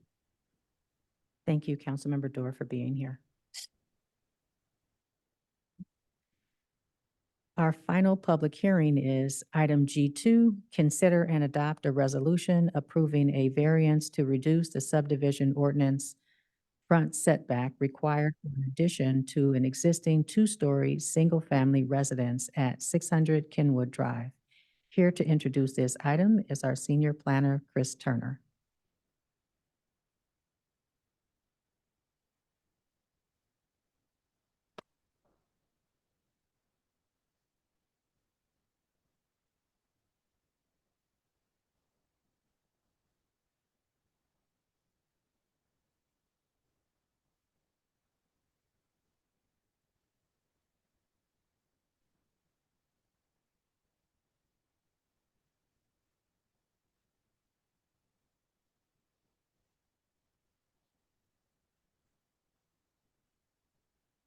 Sorry about that. This is working much better. All right. Thank you, Mayor Taylor and council members. I'm Senior Planner Chris Turner. Today we'll be discussing a proposed variance from the subdivision ordinance at 600 Kenwood Drive. We did have a similar project recently, so this may be a bit of review, but just to clarify and provide some context, in single-family zoning districts, the typical front setback is 20 feet. However, for lots on the outside of a curve with a radius of 100 feet or less, those properties are subject to the front setback established in the subdivision ordinance, which is Title 15 of the Municipal Code, which establishes the front setback at a point where the minimum lot width is achieved for that particular zoning district. And this often leads to a greater front setback than the typical 20-foot front setback in the zoning ordinance. This proposed project would be a fairly small porch addition to the front of the residence. It's an existing two-story single-family residence. the porch would be constructed in the front of the house, which currently has a setback of about 21 feet, 11 inches. And the porch would be at 21 feet, 1 inch, so slightly more towards the front of the property. That said, the property is subject to the subdivision front ordinance setback, which based on the size and shape of the lot establishes the front setback at about 40 feet. So the porch addition would require a variance from the subdivision ordinance. So there are 3 findings for the subdivision ordinance variance. Generally, that granting will not provide a special privilege that's inconsistent with limitations on other properties in the area. That the special circumstances applicable to this property, including the size, shape, and topography, deprive the property of privileges enjoyed of other properties in the area. This is one of about 3 or 4 properties in the area that would be subject to the subdivision ordinance variance.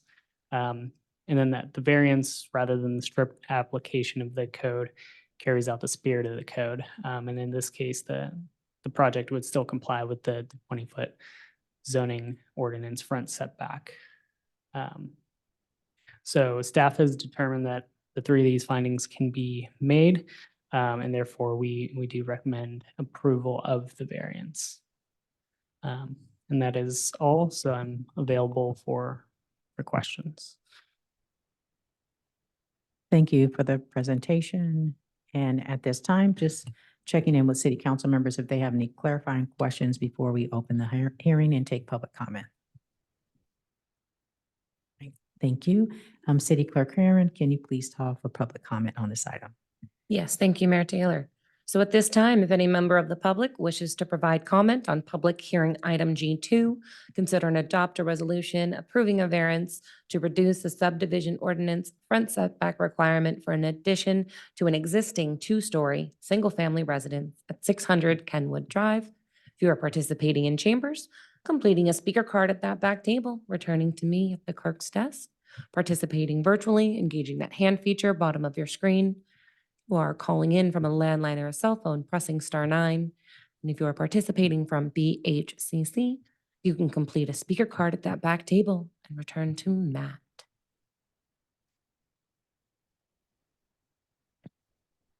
This will be the final call for public comment on our public hearing item G2. Okay, gonna turn to BHCC. Matt, do we have any speaker cards at that location? Thank you again, City Clerk Herron. At this time, I've received no cards and there appears to be no requests to speak publicly from BHCC. Thank you. Thank you. And I am seeing no hands or cards. Mayor Taylor, you may close the public hearing. Thank you, City Clerk Herring. I will now close the public hearing and open the discussion for City Council. Any questions from Councilmember Willison, Councilmember Nash, Vice Mayor Combs? Or I'll entertain a motion. So I think it looks like a very straightforward motion that we can, in fact, it will not constitute any special privilege. There are no special circumstance. I'm sorry, there are special circumstances that apply to the subject property, and it does carry out the spirit of the subdivision ordinance. So I would like to move the project forward. Councilmember Willison. I'm happy to second. Thank you. So I have a motion on the floor by City Council Member Nash and a second by City Council Member Willison to adopt a resolution to approve the request for a variance to reduce the subdivision ordinance front setback requirement to allow the construction of a front porch addition to an existing 2-story single-family residence in the R-1-U zoning district at 600 Kenwood Drive. Any further City Council questions or discussion? Seeing none, by roll call vote, City Council Member Nash. Yes. Vice Mayor Combs, Yes. City Councilmember Wollaston, Yes. Mayor Taylor, Yes, and the motion passes with City Councilmember Dorr absent. Thank you. thank you. Our next agenda item is item H, regular business. Under regular business, the city council considers recommendations from city staff on policy matters or administrative actions that require city council approval. The regular business item is H1, adopt a resolution to approve side letters of agreement, amending the memoranda of understanding between the City of Menlo Park and the Service Employees International Union Local 521, American Federation of State, County, and Municipal Employees Local 829, Menlo Park Police Officers Association, and Menlo Park Sergeants Association to modify medical premium contributions for the 2025. Here to introduce this item is our Administrative Services Director, Brittany Mello. Good evening, City Council. So before you this evening is the approval of an increase to the city's medical contribution rates for calendar year 2025 by adopting resolutions to approve side letters of agreement with the city's unions, SEIU, AFSCME, POA, and PSA. So currently, each labor contract contains automatic inflation-based adjustments to the city's medical contribution rates in an amount between 2 to 4% each year. All of the city's unionized employees receive the same medical contribution amounts depending on the tier they enroll in, which is single, two-person, or family tier. About 2/3 of city employees subscribe to the Kaiser Permanente plan for medical coverage. Historically, the city's annual increases have met or exceeded the Kaiser premiums. However, these premiums increased by 11.78% in 2024 and are set to increase by 8.96% in 2025. Due to this significant rise in premiums, staff recommend increasing the city's monthly medical contributions in 2025 to match the Kaiser premiums at each tier. Increasing the city's contribution would have the greatest impact on lower income wage earners, since this is a fixed out-of-pocket monthly expense that applies per employee regardless of income level. Approving the side letters of agreement at this time would coincide with the annual open enrollment period where employees can make changes to their health plans for 2025, which is currently open and ends on October 11th. The total estimated additional cost of the side letters is approximately $349,196 for calendar year 2025. Staff anticipates that there are sufficient funds already budgeted in the fiscal year 24-25 budget for medical contributions and that no additional appropriation is needed at this time. Staff will continue to monitor these costs and employees' selections during open enrollment and will bring back more information at the mid-year budget amendment as needed. This concludes my report, and I'm happy to answer any questions. Thank you, Ms. Mello, for the presentation. Are there any follow-up questions from city council members? City Clerk Heron, at this time, let's take public comment. Thank you, Mayor Taylor. So at this time, if any member of the public wishes to provide comment on regular business item H1, adopt resolutions to approve side letters of agreement, amending the MOU between the City of Menlo Park and Service Employees International Union Local 521, American Federation of State, County, and Municipal Employees Local 829, Menlo Park Police Officers Association, and Menlo Park Police Sergeants Association to modify medical premium contributions for 2025. If you are in chambers, you can complete a speaker card at that back table and return to me. Participating on Zoom, complete a speaker card or engage that hand feature bottom of your screen. Calling in from a landline or a cell phone, press *9. Participating in Bellhaven Community Campus, completing a speaker card and giving that to Matt Bruder.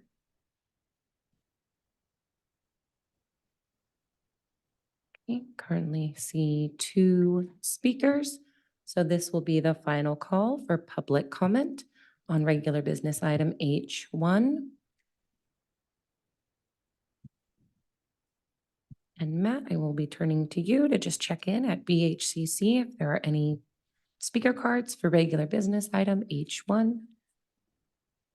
Thank you again, City Clerk Herron. We still have no public speaker comment cards and no one appears to express a desire to speak here at VHCC. Thank you. Thank you, Matt. All right, so at this time, we have two speakers. Our first speaker is calling in from 4775. And if you could state your name for the record.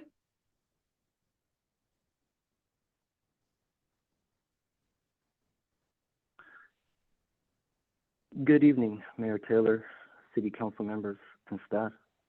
My name is Stockney Sai, former Menlo Park resident, current city employee, SAIU steward, and Labor and Management Committee member.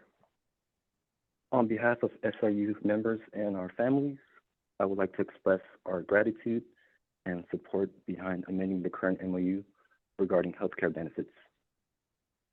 We greatly appreciate and thankful to the entire City Council, City Manager Murphy, Brittany, and other leaders within the city for taking leadership on this important item. Amending this item will directly help the wallets of all SIU families and their family members during these times of economic uncertainty and recent skyrocketing healthcare costs. Again, on behalf of SIU members, thank you. Also, just want to give a shout out to Julio and facilities team for working tirelessly to fix the HVAC issues at the Belhaven Community Campus. Thank you. Thank you for your comment.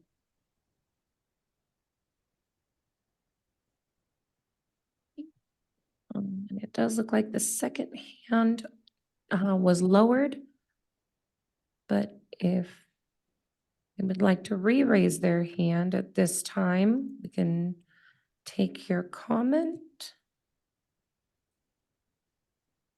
So again, this is public comment for regular business item H1. Do we have any further commenters? Okay. Seeing no other hands or cards, Mayor Taylor, you may continue. Thank you, City Clerk Herron, and thank you, Sockney, for your public comment, and thank you, Julio, for getting the HVAC fixed. At this time, I will entertain a motion from City Council. I'll move. Councilmember Willison, I'm second. happy to second. Thank you. So I have a motion on the floor by Vice Mayor Combs and a second by City Councilmember Willison to adopt resolutions to approve side letters of agreement, amending the memoranda of understanding between the City of Menlo Park and the Service Employees International Union Local 521, the American Federation of State, County, and Municipal Employees Local 829, the Menlo Park Police Officer Association, and the Menlo Park Police Sergeants Association to modify the city's medical premium contributions for the plan year beginning January 1st, 2025. Any further City Council question or discussion? Seeing none, by roll call vote, City Councilmember Nash, Yes. Vice Mayor Combs, Yes. City Councilmember Willison, Yes. Mayor Taylor, Yes, and the motion passes with City Councilmember Dorr absent. Thank you. thank you. Our next item is item I, informational items. Informational items are transmitted to the City Council in staff's efforts to provide an update on matters of importance to the City Council. Informational items are not action items. However, a council member, city staff member, or a member of the public may request to make comments or ask a question on any of the informational items. City Clerk Herron, do we have any public comment on informational items? Thank you, Mayor Taylor.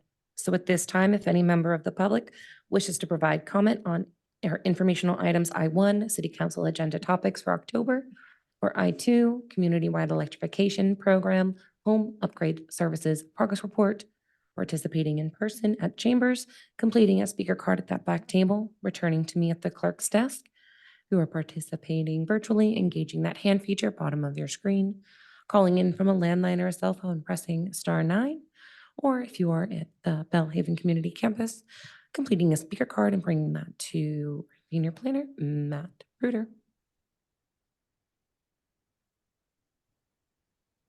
Okay, currently have one speaker, so this will be the final call for public comment on our informational items I1 and I2. And Matt, over to you once more. Any speaker cards over at BHCC?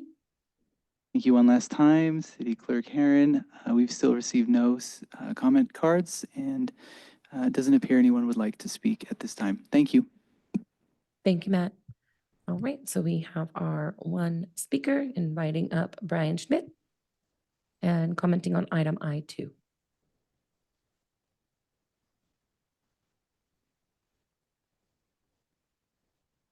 Brian Schmidt from Menlo Park. And I just wanted to comment on the community-wide electrification. First of all, that was a great report, and we're very excited that things are happening. It's been a long road to get us here, and we're really happy to see the city working with Peninsula Clean Energy to make this happen. And I also, coincidentally, since Senator Becker was so instrumental to having this happen, his office reached out to Menlo Park when we were, because of our involvement, asking for our perspective, and the timing was perfect. I reached out to Rachel Lunder on the staff, and she let me know that this was coming, and we forwarded an update to Senator Becker's office along with this update from the city. The other thing I'll mention is that we are in process right now of completing the first multifamily electrification, a retrofit for affordable housing at Willow Court. So that's a very exciting project. It's all feeding together, this electrification efforts, and we're looking forward to having more happen. And we'll be in touch with the city and with Senator Becker's office as that moves forward. So thank you again. Thank you, Brian. All right, having no other hands or cards, Mayor Taylor, you may continue. Thank you, City Clerk Herron, and thank you for the public comment. Are there any questions on informational items from city council members? All right. We will move on to item J, which is our city manager's report. Thank you, Mayor.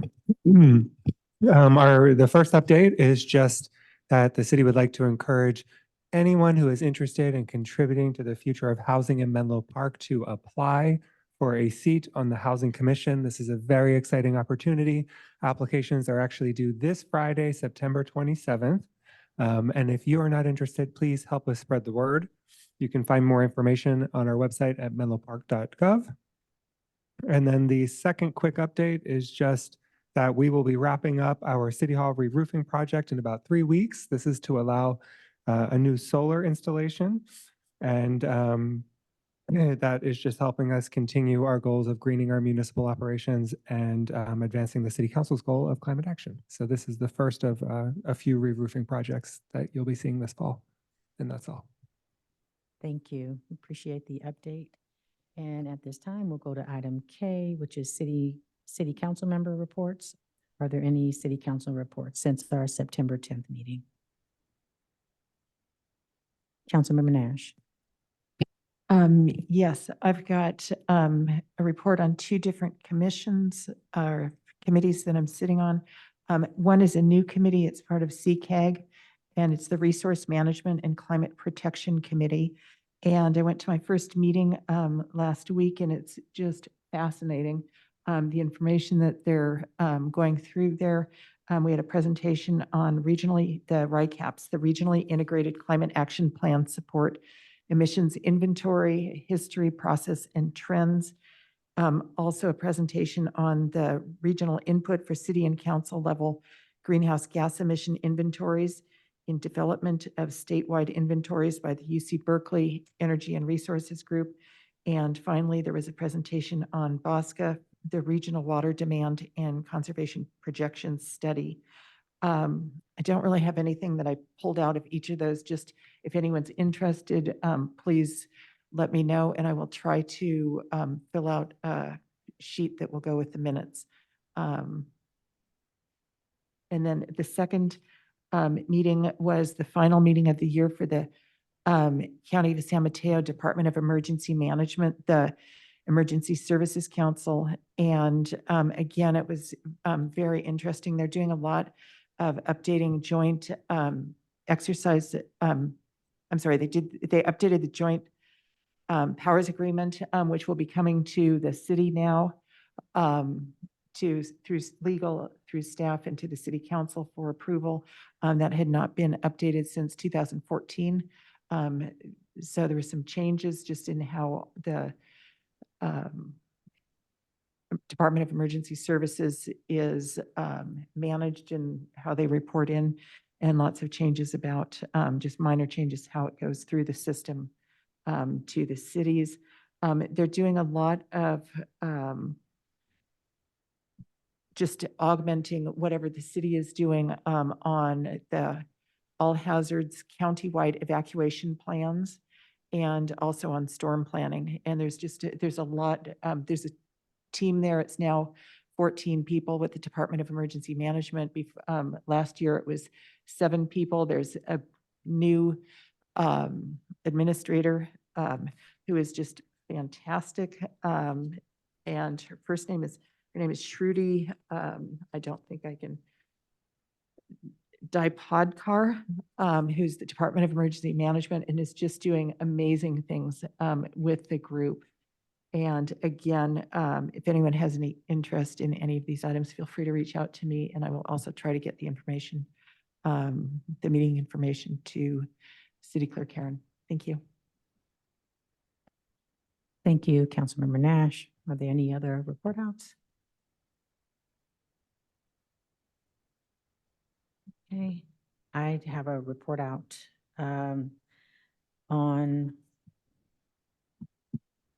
September 12th. There was a Bay Adapt local elected regional task force meeting.